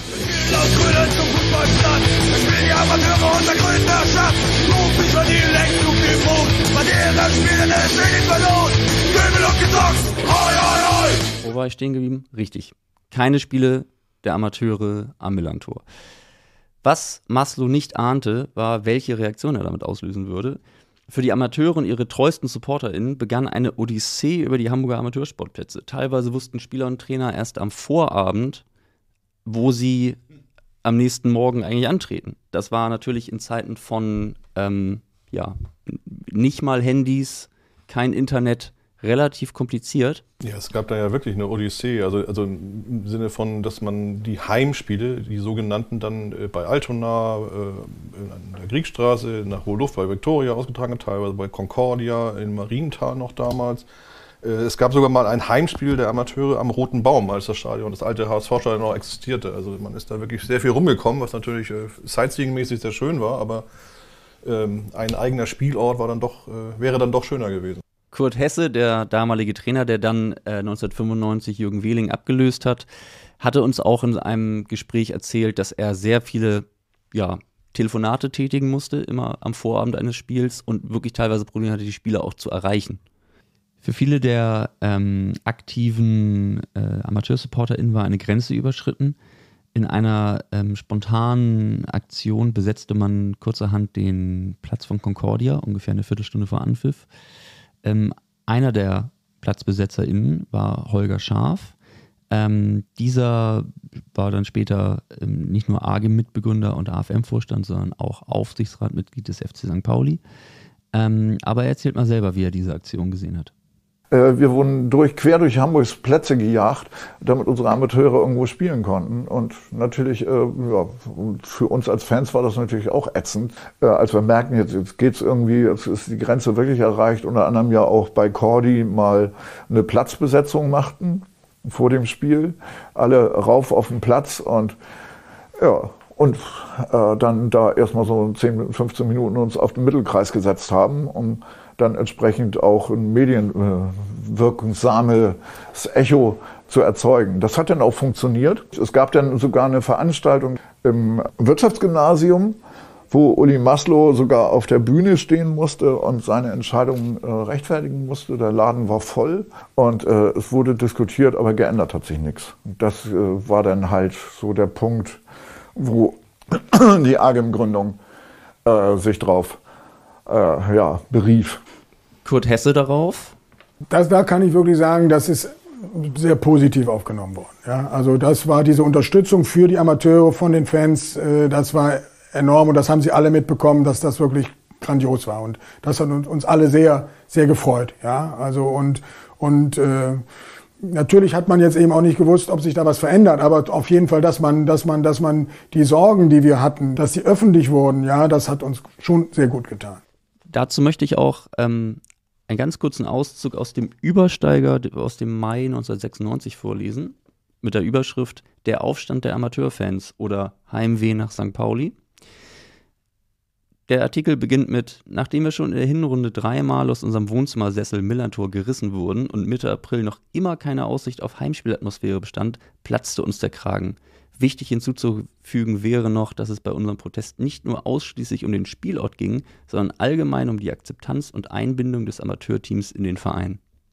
Eine wichtige Rolle zu Beginn dieser, ich würde es jetzt mal Proteste nennen, spielte auch der Mannschaftsarzt der Amateure, Dr. Heinz Brauner, in dessen Garten sich mehrere Akteurinnen der Fanszene trafen und gemeinsam darüber beraten, wie man nun agieren solle. Dabei waren unter anderem Holger Scharf, den wir schon gehört haben, und auch Klaus Holm, dessen legendärer Laden zum letzten Pfennig auch von Spielern der Amateure gerne und oft genutzt wurde. Unvergessen zum Beispiel im letzten Pfennig auch die Fragerunde interessierter Fans an Spieler, die sich dafür vor eine Bierkiste stellen mussten. Auch Leo Manzi, der in seiner letzten Saison beim FC St. Pauli von Uli Maslow zu den Amateuren abgeschoben wurde und da übrigens relativ erfolgreich war. 17 Tore in 25 Spielen. Wow. Man vergisst es gerne mal. Er konnte auch Tore schießen. Nicht nur das eine gegen Hannover. Ja, auch Leo Manzi feierte das eine oder andere Mal im letzten Pfennig.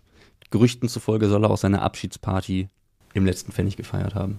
Nicht nur Gerüchte, die fand da wirklich statt. Ja? Warst du dabei? Ich glaube nicht. Das ist einmal die Frage. Wenn man sich nicht daran erinnert, war es wahrscheinlich gut. Aber nee, ich glaube, ich war nicht dabei. Ich weiß aber definitiv, dass die da stattgefunden hat, ja. Und er auch sonst auch sogar mal auch so mindestens einmal so einen DJ-Abend da gemacht hat und so, ja. Doch.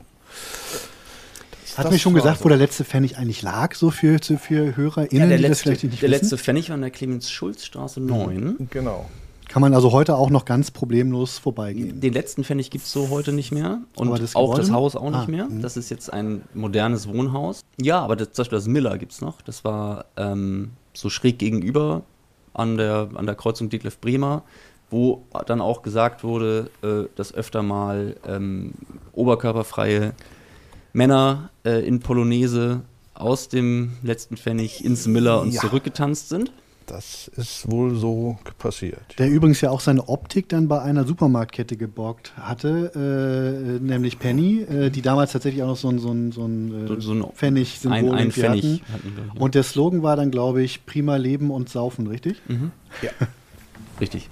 Das Paket stimmte schon. Das Paket stimmte. Marketing haben wirklich alle, aber auch alle, die mit dem FC St. Pauli zu tun haben, immer das kann sich keine Marketing ausdenken. Das war 1A, da gab es vermutlich auch T-Shirts. Ja. Das wäre doch mal eine schöne Wiederauflage, auch Merchandise-Wiederauflage fürs FC St. Pauli Museum. Man kann aber dazu sagen, es gab vor kurzem gerade eine Revival-Party im Indra Club, Große Freiheit. Jetzt im November war es erst. Das war sehr, sehr schön. Da haben viele Menschen von damals sich wieder getroffen. Und es gibt dieses Banner, was im Fenster des letzten Pfennigs hing, in genau diesem Spruch und diesem Design, was Christoph eben gerade meinte, das gab es immer noch, das gibt es immer noch und das hat mittlerweile das Archiv des Museums erhalten. Das ist also sozusagen konserviert. Aber ich möchte nicht zu sehr ablenken von den Amateuren, weil das große Plädoyer, warum das jetzt die wichtigste Mannschaft aller Zeiten war, ist ja noch nicht ganz am Ende angelangt. Es kündigt sich langsam an.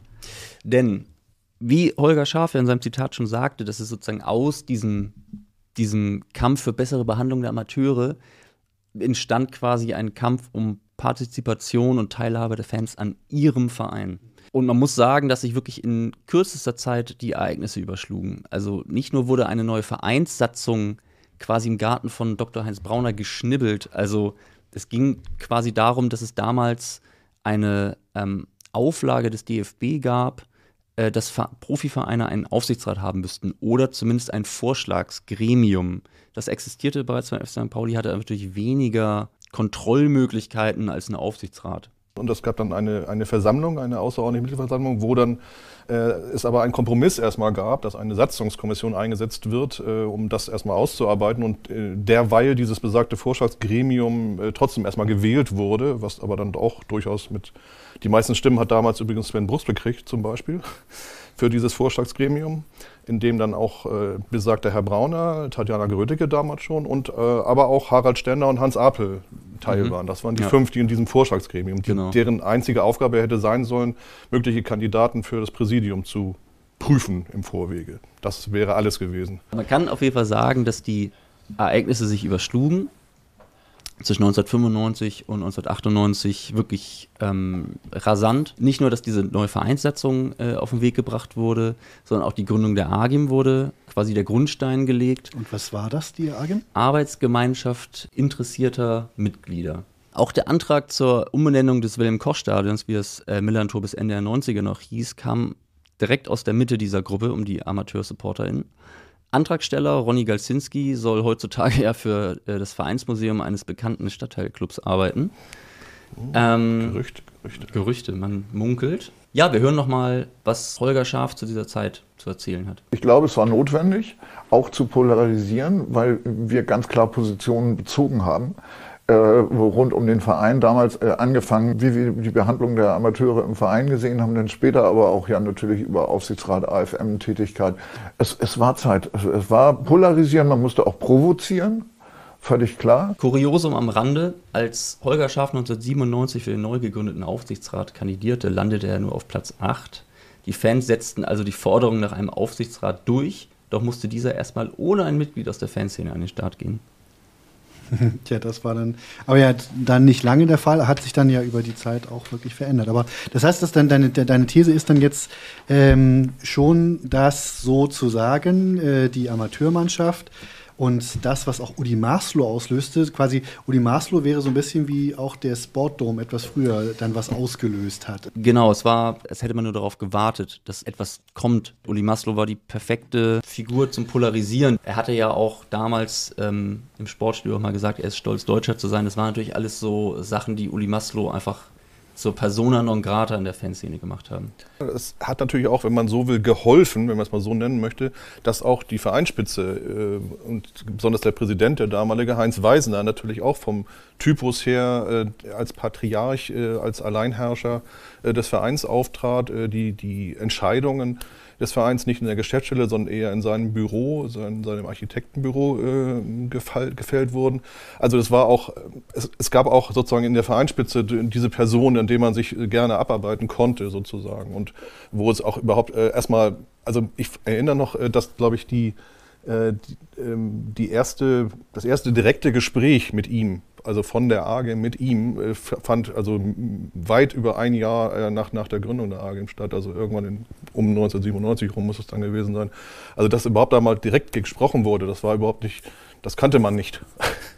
So, und das hat sich natürlich später, auch mit den späteren Präsidien ist das natürlich anders geworden, schon direkt ab Renald Koch dann.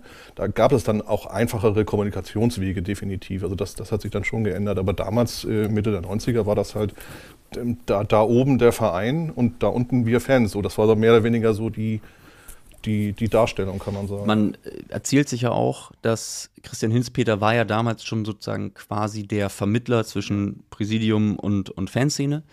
Und dass Christian Hinzpeter dann ja auch später von Heinz Weisner gekündigt wurde, weil eben Christian Hinzpeter es nicht geschafft hat, die aktive Fanszene ruhig zu halten. Das ist sicherlich mit ein Grund gewesen, vielleicht kein offiziell genannter, aber... Worauf ich jetzt nochmal hinaus will, ist, wie es mit den Amateuren in den 90ern weiterging. Der Ruf der Fans, diese Spieler nach oben zu ziehen in die erste Mannschaft, wurde quasi erhöht durch die Entlassung von Uli Maslow und als KP Nemeth Interimstrainer wurde. Das war die Saison 96, 97 und ja, wir erinnern uns vielleicht noch an ein paar desolate Spiele zum Ende der Saison, denn als klar war, dass wir absteigen, gab es eine überraschende Verletzungswelle bei Spielern, komischerweise. Dadurch durften dann ein paar Amateurspieler auch endlich mal Erstliga-Luft schnuppern. Sven Tholen, Ahmed Usman, Mike Göbel, Carsten Wehlmann und eben auch der langjährige Kapitän der Amateure Andrew Pfennig. Für Andrew Pfennig besonders tragisch, weil er dann bei dem desolaten 0:6 in Bochum auch direkt ein Eigentor geschossen hat. Hey. Ja, bitter. Was besonders bitter war, ist, dass die damals sich im Abstiegskampf befindlichen Amateure in der Regionalliga Nord durch die Schwächung ihrer Stammspieler, die zur ersten Mannschaft hochgezogen wurden, auch abgestiegen sind. Oh nein. Also doppelter Abstieg. Oh Gott. Doppelter Abstieg. Und trotzdem kann man halt ein wichtiges Team für die Vereinsgeschichte sein. Absolut. Also wer erinnert sich auf die erfolgreichsten Mannschaften? Auch die Pokalmannschaft ist natürlich eine Mannschaft, die damals Regionalliga Nord gespielt hat. Wir sind nicht aufgestiegen in der Pokalsaison. Wir haben furchtbare Spiele gespielt damals. Das vergisst man manchmal.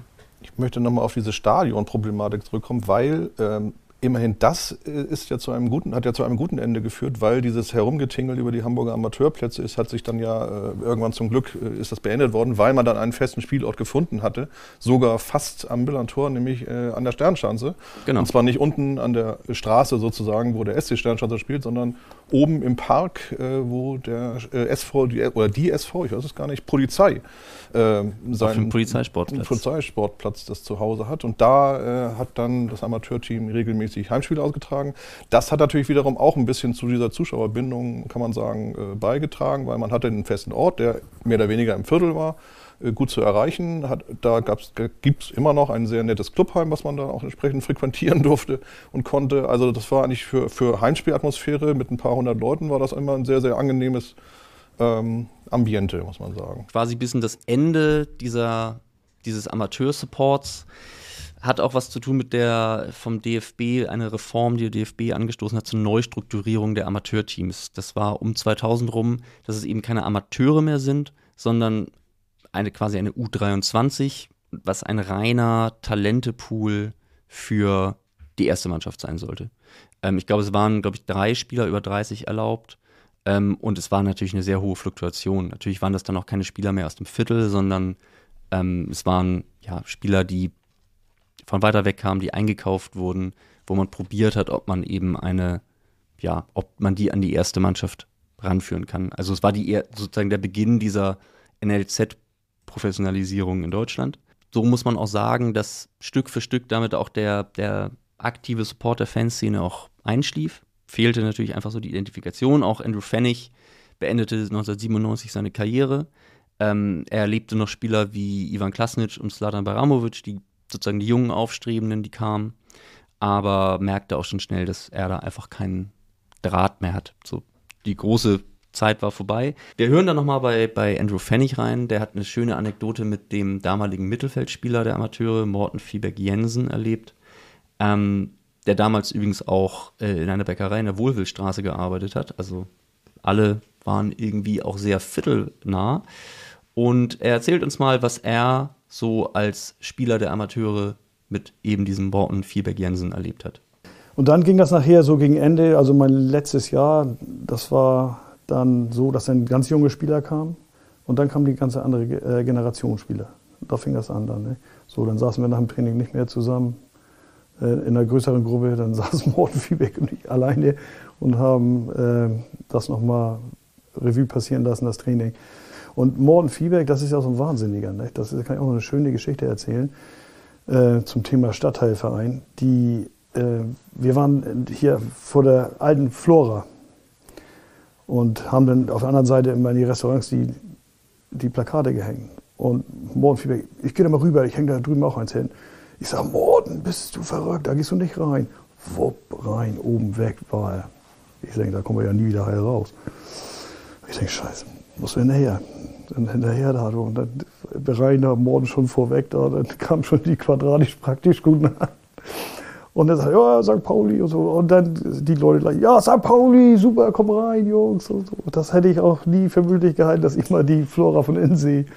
Aber das war, Morten hatte den Mut gehabt und ich wollte eigentlich nur hinterher mir helfen, da heil rauszukommen. Aber die Jungs, die waren alle klasse da und alle St. Paulianer. Also, also für uns war das ein schönes Erlebnis. Ich meine, heutzutage kann man die zweite Mannschaft des FC St. Pauli natürlich nicht mehr vergleichen mit dem Amateurteam der 90er Jahre, aber was für mich bleibt in dieser Geschichte ist, dass aus einer kleinen Gruppe an aktiven SupporterInnen ja ein großes Beben entstand, welches den Verein auch meiner Meinung nach zu dem gemacht hat, was er heute ist.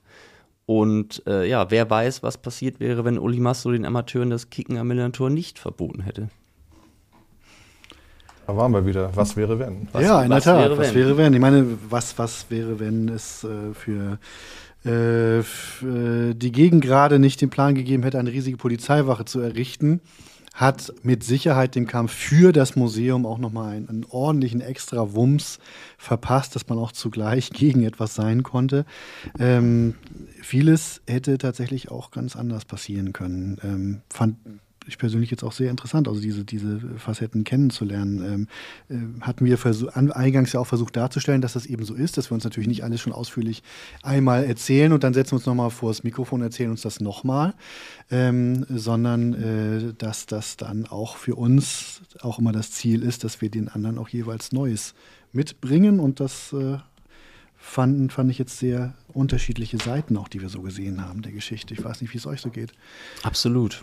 Also was du schon erwähnt hast, was natürlich rauskommt, ist, dass die Wichtigkeit eines Teams beim FC St. Pauli nicht gemessen wird an Punkten, an Pokalen und Titeln und Triumphen. Das wussten wir natürlich alle.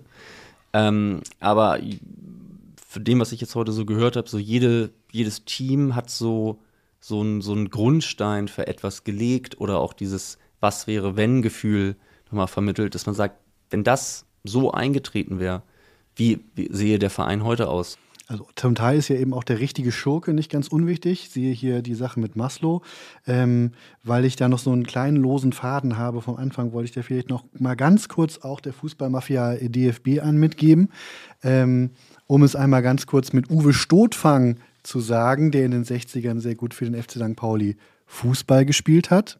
Der DFB hatte für St. Pauli, glaube ich nicht, damals viel in Sinn. Ne? Ich weiß nicht warum. Ich kenne das, Ingo Pors hat auch nur ein Länderspiel gemacht und wurde dann auch nie wieder eingeladen, obwohl Ingo damals super drauf war. St. Pauli war nicht beim DFB gut.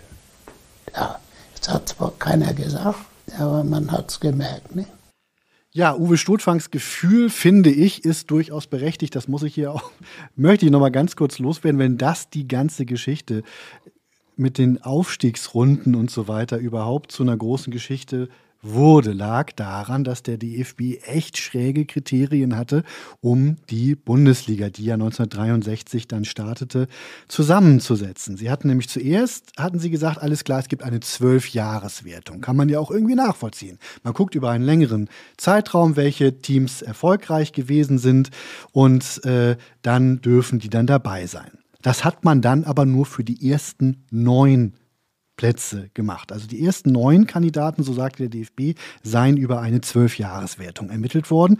Ja, nach dieser 12-Jahres-Wertung hätte kein Weg am FC St. Pauli vorbeigeführt, weil der war damals in der damaligen ersten Liga, das war ja die Oberliga Nord, so hieß die ja, war der mit Werder und HSV zusammen einfach, das war so das Trio, das waren so, es gab immer wieder auch andere, die gut waren, aber so konstant war der FC St. Pauli da auf jeden Fall gut. Ja, nun, galt aber nicht für alle Plätze, nein, galt nur für die ersten 9 Plätze. So, man hatte damals erstmal mit 16 Plätzen dann gerechnet. Für die restlichen 7 Plätze wurde eine 5-Jahres-Wertung herangezogen. Dummerweise hatte der FC St. Pauli den ein bisschen geschwächelt. Es hätte dann also der VfL Osnabrück als drittbester Oberliga-Nord-Verein rankommen müssen. Hätte man nur die letzten 5 Jahre vor 63 gezählt. Ist wohl aber Eintracht Braunschweig genommen. Warum, fragt man sich händeringend. Tja, der DFB sagte dann tatsächlich schriftlich, alle 4 Clubs sind aufgrund ihrer sportlichen Vergangenheit als gleichwertig anzusehen. Also man hatte damals dann die Frage, wer soll jetzt also mitmachen? St. Pauli, Holstein Kiel, Braunschweig, Eintracht Braunschweig oder VfL Osnabrück. Und plötzlich galt dann nicht mehr das Sportliche und plötzlich galt auch nicht mehr die 5-Jahres-Wertung. Nein, da gibt es ja viele, die sagen gleich gut, sagt der DFB. Deswegen muss der diesjährige Tabellenplatz, also 62, 63, den Ausschlag geben. Pointe der Geschichte, wer hatte keine vollständige Heimsaison? Natürlich der FC St. Pauli, weil wir wissen nicht mehr welcher Mensch, jedenfalls bei der Stadt, dummerweise an der Drainage gespart hatte, musste ja das Millantor-Stadion nochmal umgebaut werden. Und der FC St. Pauli tingelte zeitweilig dann also über die Plätze, spielte sehr oft auf dem Viktoriaplatz. Und auch dazu haben wir Stimmen zum Beispiel von Hans Deininger, der sagte, ja, das war halt eigentlich eine Saison größtenteils Auswärtsspiele. Klar, natürlich haben wir da nicht so gut gespielt und in der Vereinszeitung stand dann auch, das Fluidum sei natürlich auf dem anderen Platz ein anderes gewesen. Also wenn es dann wirklich diese letzte Saison war, waren wir also dann auch noch aus baulichen Gründen gehandicapt. Hätte also eigentlich der DFB auch sagen können, ja gut, eigentlich waren sie ja gut, sehen wir, lassen wir mal die St. Paulianer ran. Niemals würde irgendwo einmal ganz klar das gesagt, wonach, so vermute ich, letzten Endes entschieden wurde, man wollte einfach nicht 2 Teams aus einer Stadt in der Liga haben. Das wurde nicht offiziell als Kriterium ausgesprochen. Man hat sich das dann so zusammengedeichselt. Plötzlich war es dann also die letzte Saison, die den Ausschlag gegeben hätte und deswegen war dann Eintracht Braunschweig dabei und nicht der FC St. Pauli. Aber Thomas hat auch noch was dazu. Nee, nur so zum Thema 2 Vereine aus einer Stadt war es ja auch in München ein ähnliches Problem und da ist dann ja tatsächlich der TSV 1860 in der Bundesliga-Gründungssaison dabei gewesen, der FC Bayern erst 2 Jahre später. Und interessanterweise, wo wir gerade beim Thema Aufstiegsrunden sind, 1964, das erste Spiel des FC St. Pauli in einer Bundesliga-Aufstiegsrunde war gegen den FC Bayern München. Da schließt sich der Kreis wieder. Absolut. Da war ja auch unter anderem ein Gastauftritt eines nicht ganz unbekannten Spielers namens Beckenbauer. Ja, der sein erstes Spiel für die erste Mannschaft des FC Bayern, das erste Pflichtspiel absolvierte. Und zwar in Hamburg, müssen wir sagen, weil das Spiel war nicht am Millantor, sondern im Volksparkstadion. Ging 0:4 verloren, Beckenbauer schoss auch ein Tor, aber am Ende stieg Borussia Neunkirchen auf. Bayern musste noch ein Jahr länger warten. Also auch da war der FC St. Pauli mal wieder sehr gut darin, andere groß zu machen. Ohne uns wäre Beckenbauer nie das geworden, was er heute ist. Kann man so stehen lassen, ja, würde ich sagen. Er nahm einfach diese Motivation durch seine ganze Karriere mit und hat das vermutlich dann auch niemals vergessen. Also es wäre aber auch wirklich schön, das Spiel noch weiterzuspielen, weil es ja so viele andere Teams und Mannschaften gibt, die sicherlich auch noch Kandidaten wären. Habt ihr sonst auch noch welche, wo ihr sagen würdet, ey, die hätte ich eigentlich auch ganz gerne nominiert? Also ich war da eigentlich tatsächlich relativ schnell bei meinem Team, was aber, glaube ich, auch daran liegt, dass ich so über den Namen gestolpert bin, den ich ja auch mit beschlossen habe. Ne? Da müssen wir ja gar nicht so tun, als wäre das nicht passiert. Komplett ins Messer laufen lassen, zu Recht natürlich. Also die Folge soll dann auch so heißen, trotzdem. Wir nennen diese Folge die wichtigste Mannschaft des FC St. Pauli. Alles klar. Aber nur, um nochmal darauf aufmerksam zu machen, glaube ich, wie sehr das auch im Sprachgebrauch verankert ist. Ja, und wie sehr es dann eben auch nicht zutrifft, wie wir mehrfach auch beim Sprechen festgestellt haben. Das stimmt. Und wir sind natürlich auch sehr interessiert daran, was eure wichtigste Mannschaft gewesen wäre. Das könnt ihr uns gerne schreiben, kommentieren, wie auch immer ihr uns das gerne mitteilen möchtet. Wir freuen uns auch über Postkarten. Ihr könnt uns auch eine Brieftaube schicken. Ja, und an dieser Stelle, glaube ich, können wir nur vielen Dank sagen, auch dass ihr dabei geblieben seid. Falls ihr das noch nicht tut, folgt uns auf Social Media. Da erfahrt ihr alle wichtigen Infos rund um diesen Podcast.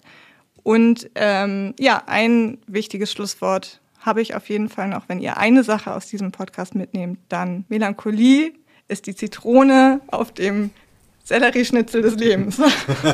Vielen Dank für diese wichtige Ergänzung. Ja, tschüss, bis zum nächsten Mal. Tschüss. Tschüss. Tschüss. Den Klassenerhalt nun ganz nah. Das ist es. Nein. Baris. Doch.